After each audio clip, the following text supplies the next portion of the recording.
Welcome to the Asia Chessboard, the podcast that examines geopolitical dynamics in Asia and takes an inside look at the making of grand strategy. I'm Andrew Schwartz at the Center for Strategic and International Studies. This week, my host Jina Kim, Dean of Language and Diplomacy Division at the Hankuk University of Foreign Studies, to discuss South Korea's foreign policy and strategy in the Indo-Pacific. This episode was recorded in the week prior to South Korean President Yoon Suk-yeol's brief declaration of martial law on December 3rd, 2024. Welcome back to the Asia Chessboard. I'm Mike Green, and I'm joined today by Dr. Jina Kim of Hankuk University.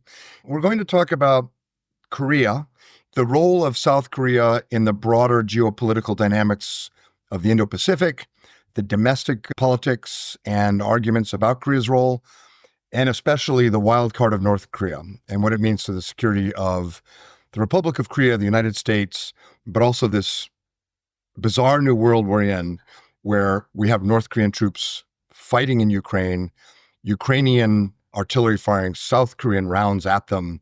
What does this new, somewhat unprecedented chapter in the security of the Korean Peninsula, as it's externalized to the whole world, what does it mean? So we could not have a better person to help us unpack that than Dr. Jina Kim. She's the Dean of Language and Diplomacy at Hankuk University in Seoul. Before that, she was the Chief of North Korea Military Analysis at the Korea Institute for Defense Analysis, KAIDA.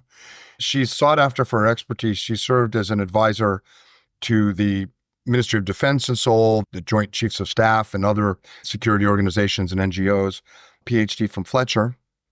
But let's start, as we always do, Dr. Kim, with how did you get here? When you were a young girl growing up, did you think someday I want to be the top North Korean military analyst or a dean at a university? Probably both those careers never occurred to you when you were in school, but how did you get on the path that led you here? When I was a graduate school student, I studied North Korea, especially North Korean human rights issues and refugee issues. Then I moved to KAIDA as a researcher. I conducted research on North Korean military studies. So then I did my PhD in the US, studying furthermore, especially about North Korea's nuclear program and related talks between the US and the DPRK. Then I became very deeply involved in all the policy-related issues regarding the Korean Peninsula. And I'm now expanding the scope of my research toward the Indo-Pacific strategy and alliance network and partnerships, etc. When you were at Fletcher, you did your PhD with Bob Foltzgraf? Yes. And what was the topic? He actually taught non-proliferation and disarmament issues, as well as IR theory. So it was a very tough course for me, actually. Yeah. And your dissertation topic? It was on a US DPRK negotiation on nuclear program. So I used a constructive approach to analyze the whole process to deeply understand what was the problem and what was the missed opportunities. So constructivism. So looking at how security frameworks were constructed based on identity, historical experience, culture. So not necessarily an objective reality, but really how each side came to the table. And what period did you write on? What period of US DPRK negotiations? About the first nuclear crisis and the second nuclear crisis. So the second one was the one I was in, the Bush administration, right? Yes. Yeah. So you were taking a constructivist approach where you were, I assume, looking at how culture, identity, historical experience shaped the reality and the objectives of the different players in the negotiations. And I was in those negotiations with the North Koreans, and there was definitely something of an alternate reality. I remember in Pyongyang being asked to talk with Kim Gae-kwan, the top North Korean negotiator, over dinner about geopolitics worldwide, mainly because we were trying to fill time because we were going to confront them with our information about their hidden nuclear weapons program. So it was just a way to fill time in the dinner. And it was really quite remarkable because Kim Gae-kwan quite enthusiastically described world dynamics and geopolitics from a complete Kim Il-sungism frame. And so there is definitely something to be said about how adversaries come into these negotiations with a very different context. Yeah, maybe we should have had you come and brief us when we were doing the negotiations, but I'm sure a lot of people now are turning to you for briefings. So one of the things you've really focused on recently is South Korea's role in the broader geopolitics of the Indo-Pacific.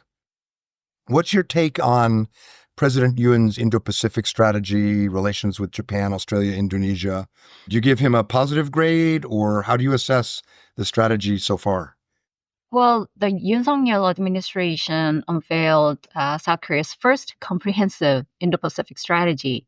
And this strategy includes initiatives such as rule-based order, cooperation for human rights promotion, and collaboration on advanced science and technology, etc. This strategy aligns with the U.S. Indo-Pacific strategy, obviously, providing a framework to deepen and broaden bilateral cooperation between the two sides. Well, there's a difference between Yoon administration and Moon administration. The Moon Jae-in administration's policy, the new southern and new northern policies, and the Yoon Suk-yeol administration's Indo-Pacific strategy are different. The later one emphasizes more on the Indo-Pacific related issues. There are differences in focus and scope as well. The new Southern policy under Moon Jae-in centered on strengthening economic cooperation and cultural exchanges with ASEAN. But the Indo-Pacific strategy seeks somewhat broader perspective and partnership. Second, the approaches to China also is different. The Moon administration did not aim to counter China explicitly, whereas the Yoon administration Indo-Pacific strategy expands partnerships to the Pacific region, aligning closely with the U.S. strategy to counterbalance China. And the methods of policy implementation also vary. The Moon administration centers on establishing free trade agreement and economic exchanges with regional countries. In contrast, the Yoon administration emphasizes more comprehensive security cooperation under its new strategy and strengthening ties with Japan as well. While the Moon administration's new southern and northern policy aimed to foster cooperative relationships connecting North Korea, Russia, and Central Asia, the Yoon administration Indo-Pacific strategy prioritizes multilateral cooperation primarily centered around the U.S. alliance. But I must tell you, this contrast actually reflects how South Korea's foreign policy has adapted to shifting international dynamics. So the overall context is quite important to shape the overall framework of South Korea's foreign policy. Thank you for that. And the contrasts are interesting. And as you point out, part of the contrasts reflect the changing geopolitical environment within which President Moon and then President Yoon were writing their strategies. I thought that the new Southern policy of the Moon administration was designed to avoid cooperating with Japan, basically. I mean, it was a unilateral Korean strategy following Samsung and others' expansion of supply chains and production into Southeast Asia, but studiously avoiding working with Japan, which was tough for the U.S. because the Trump and Biden Indo-Pacific strategy was aligned and very much shaped by Abe Shinzo's free and open Indo-Pacific strategy. So to me, the biggest, maybe most important difference is the Japan piece. Would you agree with that? I think the Yoon approach to the region required a Japan component to Korea's regional strategy, which Moon didn't want to do. And neither did Park Geun-hye, really. But Yoon now has made that central. That's my take on it. Do you think that's fair? Well, on surface, yes, certainly things are going on very fast. We had Camp David summit and we have frequent meetings between the two leaders in South Korea and Japan.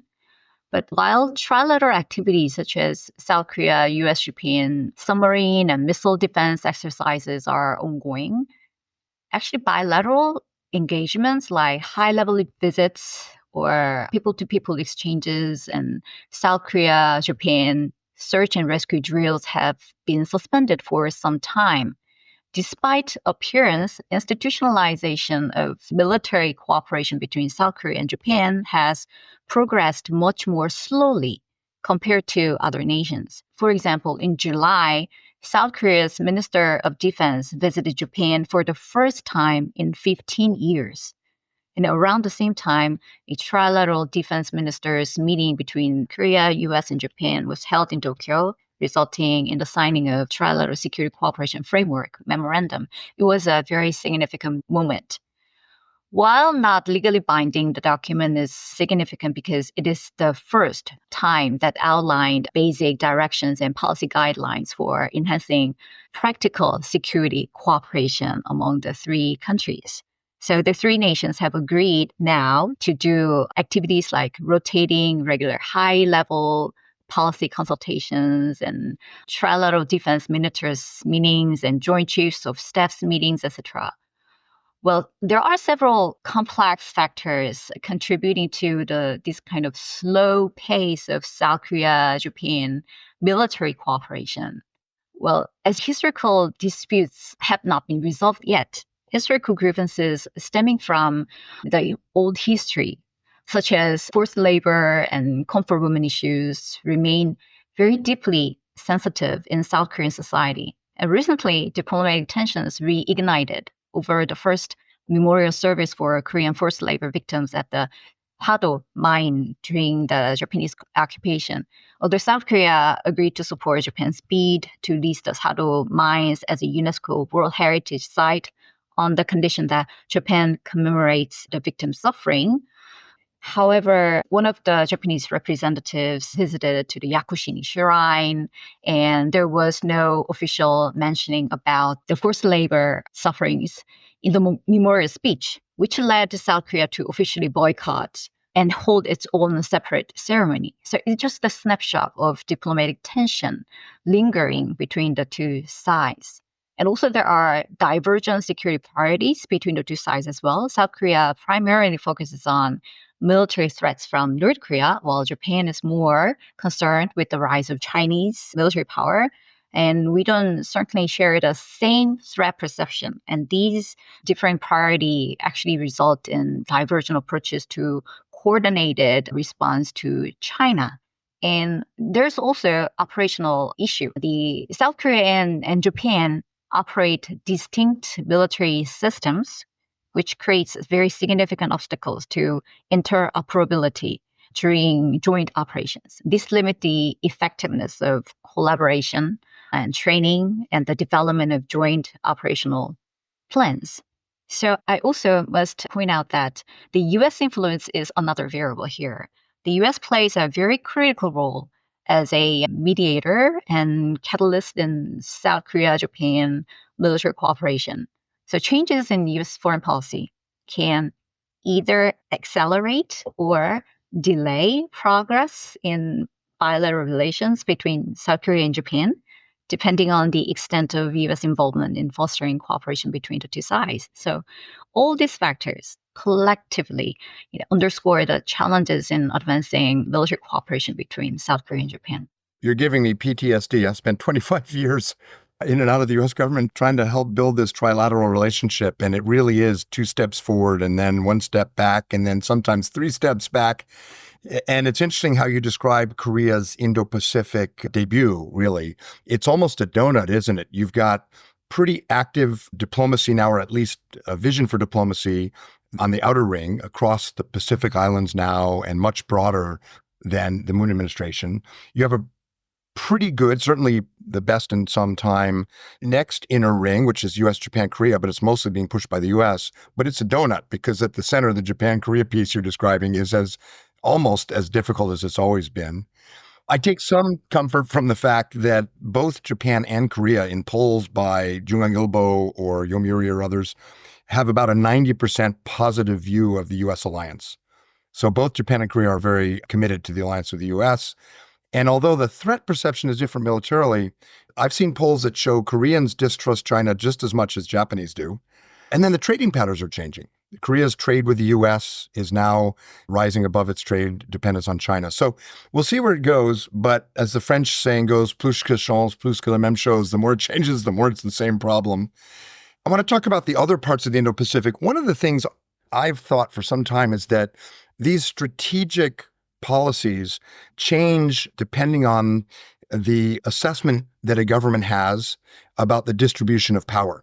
Even if they never state it, you can see it.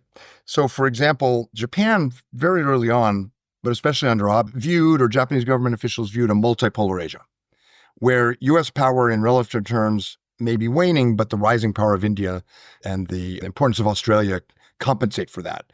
The US came a bit later to that. Really, I think the consensus around multipolarity emerged in the late Obama administration.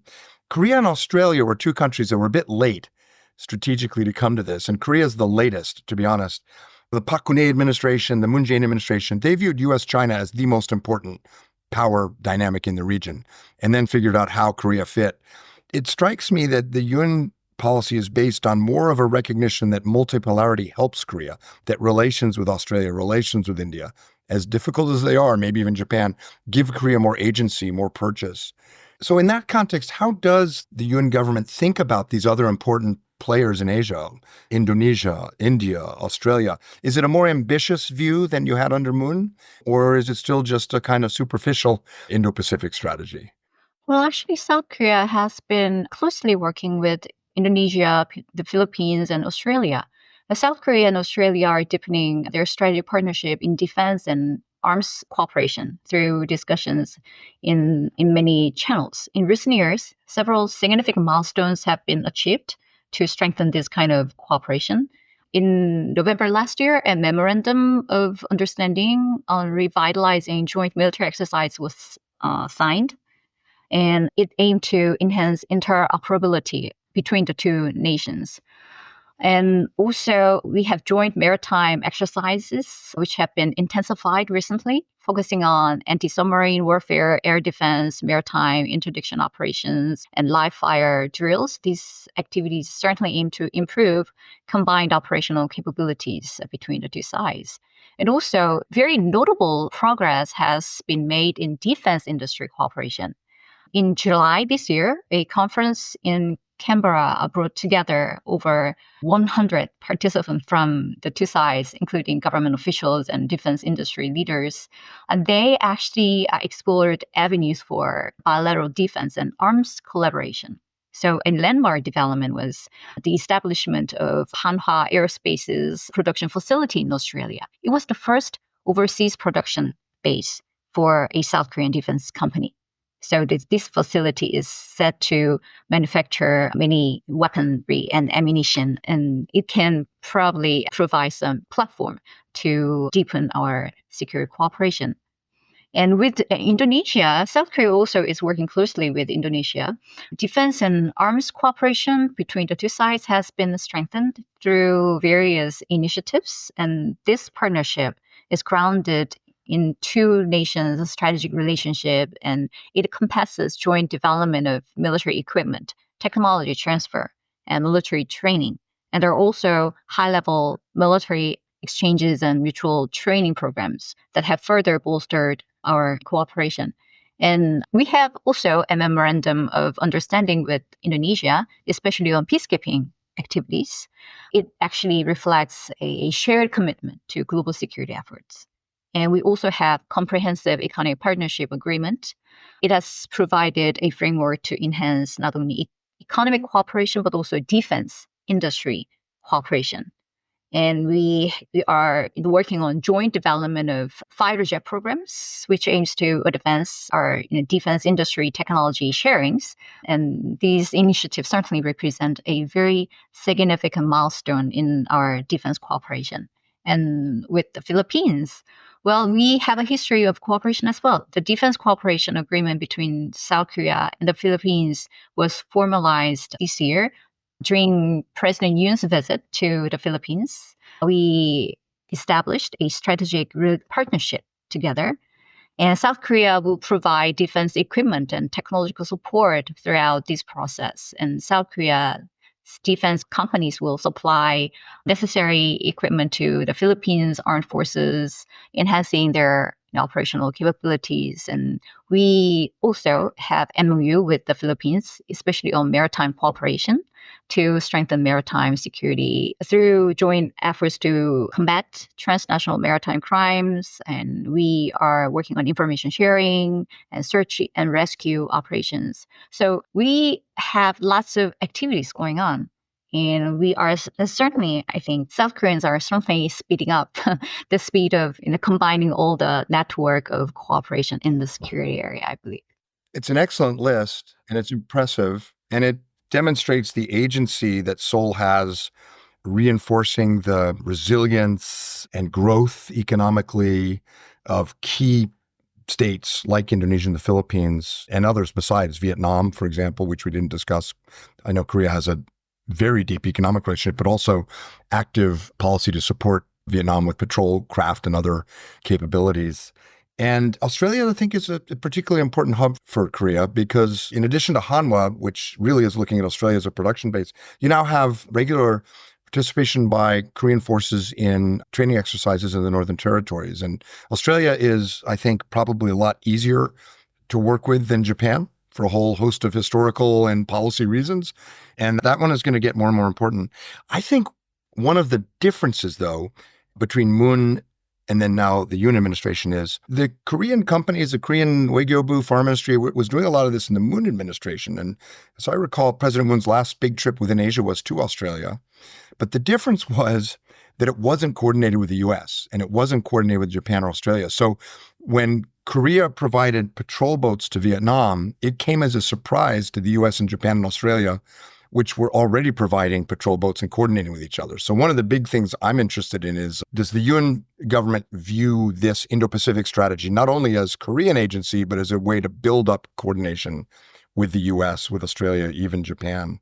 Do you think there's a change in tone there? Because it was very much bilateral and very much what you might call parallel play, not really coordinated or part of the US, Japan, Australia strategy, but very much a Korean direct approach. But that seems to be changing a bit. What's your take? Certainly, what we are seeing is company-to-company cooperation. For example, in November, Hana Ocean signed an MOU with the Australian Industry and Defence Network to collaborate on frigate project, right? So this is direct bilateral cooperation project. But gradually, South Korea is thinking about Ledis-like network being part of this whole alliance system.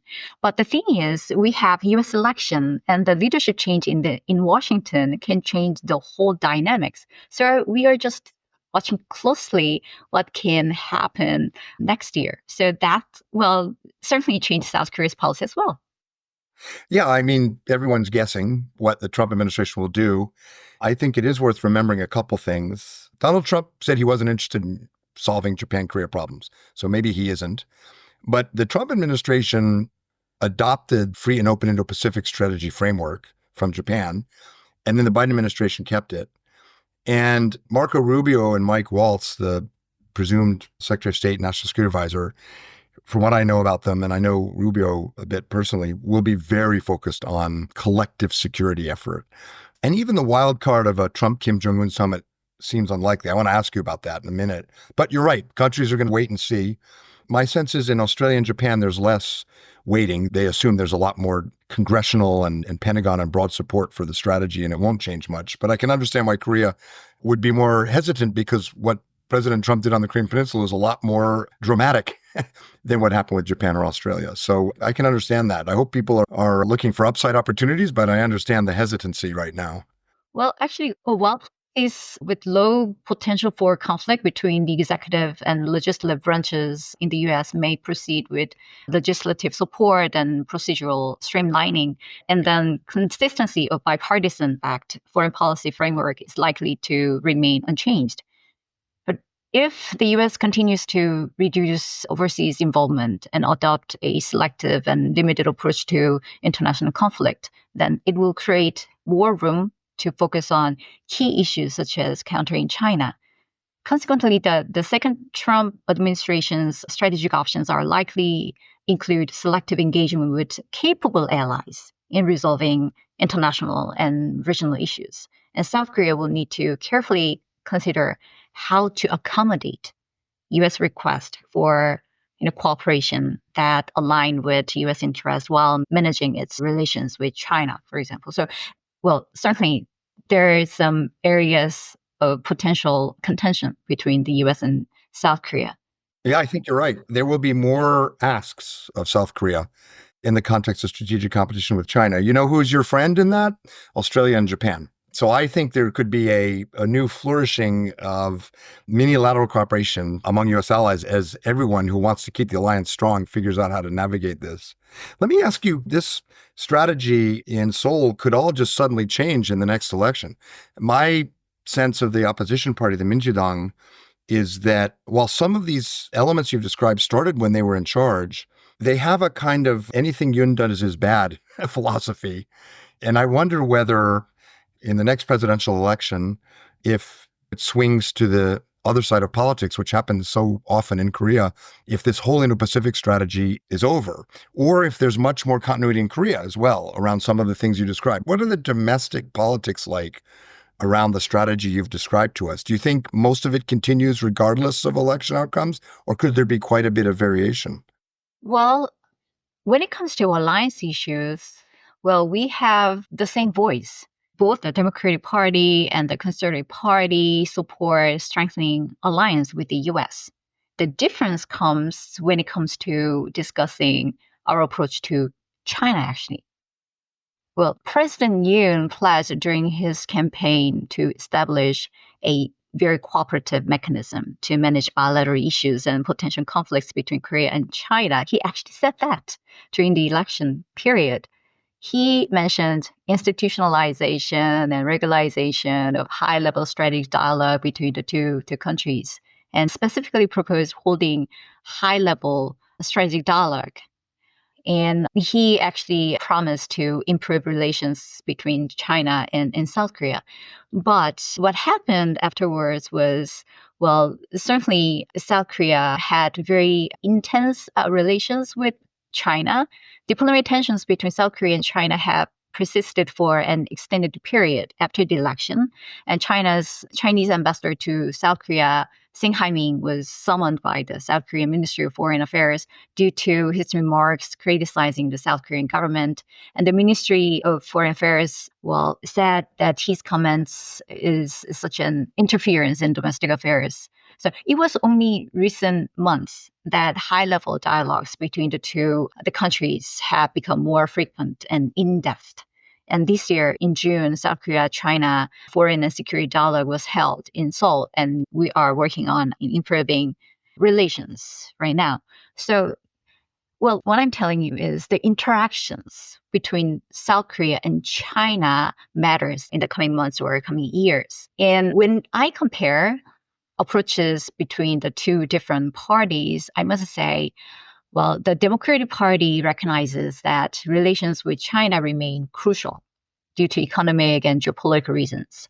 And this party believes that we should improve our relations with China. This perspective is based on the view that for South Korea's national interest, relations with China need to be managed in a more stable and cooperative manner. Considering the inevitable specificity of the two countries as neighboring nations engaged in active exchanges of people and goods, the Democratic Party emphasizes the need to manage a relationship proactively to avoid vicious cycle of conflict that we had experienced before. So in particular, it views China's role in contributing to stability on the Korean Peninsula very positively. The Democratic Party sees considerable alignment between South Korea and China on goals such as resolving the North Korean nuclear issues and maintaining stability on the Korean Peninsula. So based on this, the Democratic Party argues that if China has that kind of potential, it should be encouraged to use that leverage effectively in dealing with the North Korean issue. By the way, the conservative parties highlights that China has traditionally favored maintaining the status quo on the Korean Peninsula and rejects an overemphasis on China's role in resolving North Korean nuclear issue. They argue that over-reliance on China could lead to policy failures and advocate for enhancing South Korea's bargaining power and asserting an independent voice to strengthening our position. So this perspective often leads to very strong anti-China sentiments when we have a diplomatic tension. So under the Biden administration, South Korea pursued diplomacy based on values and emphasis on alliance. That also affected South Korean conservative community's view on China as well. This identity-driven diplomacy has pushed South Korea to view China as a very distinct country and to maintain a certain level of separation. But like I told you, all the external factors have influenced on South Korea's policy, foreign policy, including our policy towards China. So things may change. I think that's a similar debate in some ways to what you see in Australia, in Europe, but with the important difference that geographically, the Republic of Korea really is so close that the consequences of getting it wrong are enormous. And the fact that Korean politics was pretty polarized. I mean, it makes American politics look unpolarized sometimes. So it's going to be complicated. I think the common denominator is that Japan, Korea, Australia, others are not going to sign on for containment or complete decoupling. So the Trump administration is going to find it has to navigate that, because even Japan, which is the toughest, is not signing on for decoupling. And how you de-risk or disentangle economic dependence, how you manage deterrence and countering Chinese boycotts, it's all going to be much more complicated in reality than the debate in the US election suggests. Let's turn to North Korea. I think the Democratic Party, the Minjidang, would have a very hard time convincing Washington, Republicans or Democrats, that China can play a positive role on the Korean Peninsula. The geopolitics have shifted. North Korea is engaging in repeated violations of Security Council resolutions. It hasn't done a nuclear test in some time, but it continues to build up its submarine-launched ballistic missiles and other inventories, obviously sending ammunition and troops to Ukraine. And in the Security Council, the Chinese and Russians have given them complete protection. So I think it's going to be a hard argument to make that China's helpful. Doesn't mean they wouldn't be. It doesn't mean they don't have a big role in any crisis on the peninsula, but it will be a harder case. Do you think Kim Jong-un's recent statements, he's no longer interested in peaceful unification, he's not interested in negotiating with Trump, how do you read those? Do you think this reflects the geopolitics, that basically China and Russia are giving him kind of a free hand? Or do you think it's a negotiating ploy because he thinks he really will get into negotiations at some point with Trump or with the new South Korean government? How do you read North Korea's stubborn isolationism with respect to the South, the U.S., anyone other than Russia and China? What's happening in Pyongyang? Well, North Korea's recent statement about a two-Korea formula, well, that actually, for me, was predictable, but to a certain degree. In 2020, North Korea escalated tension by blowing up the Inter-Korean Liaison Office. The Liaison Office was designed for Inter-Korean dialogue, right? And North Korea declared a new phase of treating South Korea as an adversary.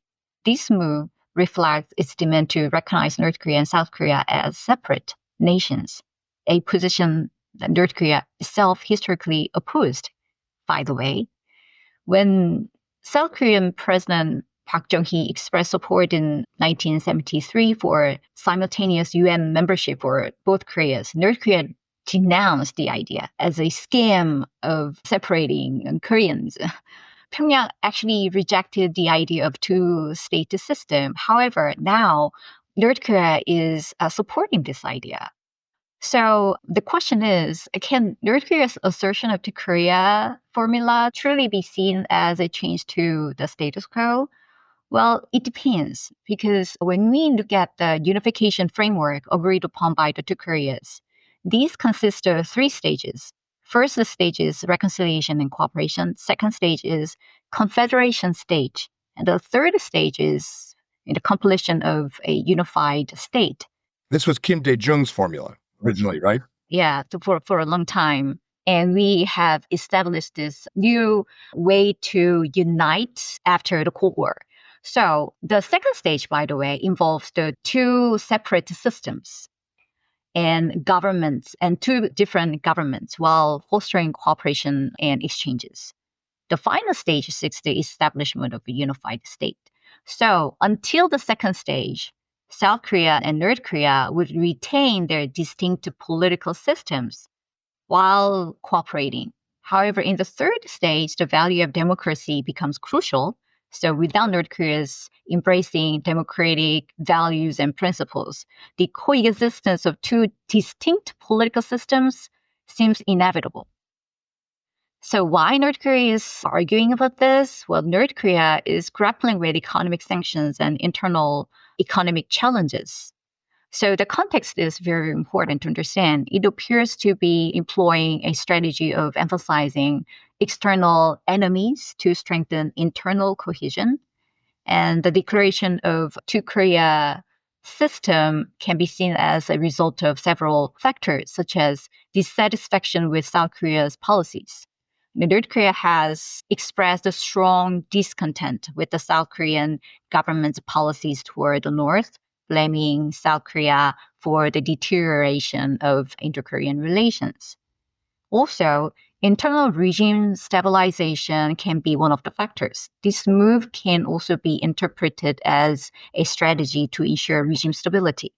By ordering a complete severance of inter-Korean ties and dismantling organizations related to unification policies, then North Korea might be aiming to highlight a distinction from the areas of Kim Il-sung and Kim Jong-il era, emphasizing the identity and unique leadership of Kim Jong-un's regime. And also, it has something to do with the rise of younger generation. This could be an effort to prevent cultural shifts among North Korea's younger generation. The rising admiration for South Korean pop culture, for example, including K-pop dramas and films, certainly have fostered a positive view of South Korea among these young generations. While North Korean leadership may perceive this change as a threat to the regime. So by emphasizing the two Koreas narrative and clearly separating itself from South Korea, North Korea may be attempting to counteract any weakening of social cohesion. So it's a defensive move, really. It's a recognition of the reality that most of us have known for some time, that the only scenario for unification is one where the DPRK regime collapses and a much weaker North Korea is absorbed by the South. And that, of course, has been true since the 90s at least, but Kim Jong-un is now making that reality doctrine. What then does a progressive government in Seoul do? The North has renounced denuclearization. They've renounced unification. They have not complete, but they have backing from China and Russia they haven't had since the Cold War. What does a progressive government in future do from Seoul that's credible? Confidence building measures? I mean, what does that look like? Well, actually, the South Korean government responded to North Korea's declaration of two Korea formula by emphasizing the need to resolve issues through dialogue. However, North Korea's argument has become a contentious issue within South Korea. So the South Korean society seems to be slightly divided on this issue because of such a concern that there can be some military escalation on the Korean Peninsula, because North Korea's two Korea claim undermines South Korea's sovereignty and reduces the possibility of dialogue and cooperation for unification. And this has heightened calls within South Korea to focus on easing military tensions, mostly coming from the liberal side. And deepening domestic division is what we are seeing right now. North Korea's assertion exacerbates ideological division between conservatives and progressive in South Korea. Well, conservatives strongly oppose the claim, viewing it as a direct threat, while progressive tend to emphasize dialogue and cooperation. And this diversion makes it challenging to form a united domestic stance on how to respond to North Korea. And reconsideration of unification is something that we are discussing on a daily basis. While many South Koreans still desire unification, North Korea's stance may fuel growing skepticism about the feasibility of achieving it. So over time, these could have significant implications for public opinion in South Korea, necessitating very careful observation of its long-term effect on the South Korean society. Those divisions within the Republic of Korea are one of, if not the most important You're not supposed to have more than one center of gravity in strategy, but it is definitely a center of gravity that the North must be thinking about. And I hope it's one the incoming Trump administration thinks about, because the Korean Peninsula forever has been critical to peace and stability in the world, and of course, particularly in Asia. And locking in with the Republic of Korea by the US is absolutely essential. But there's a big role here, I think, for Australia. Could be for Japan, although it's complicated. For European allies. The world should be paying a lot more attention to the Korean Peninsula, not just because of the North Korean nuclear threat, not just because North Korean troops are in Ukraine, because it is, as they used to say in the 19th century, the cockpit of Asia. It's not where they fly Asia, it's where the chickens fight, the roosters fight. It's where all the major conflicts have had their roots in that part of the world. So your writing and your thoughts today are really helpful for that. I think it gets people the larger geopolitical context. Really glad you could do it. I know being a dean is a super busy job and everybody wants something from you. So I really appreciate it, Dr. Kim. You took some time with us today. Thank you. Thank you. For more on strategy and the Asia program's work, visit the CSIS website at csis.org and click on the Asia program page. And for more on the U.S. Studies Center in Sydney, please visit ussc.edu.au.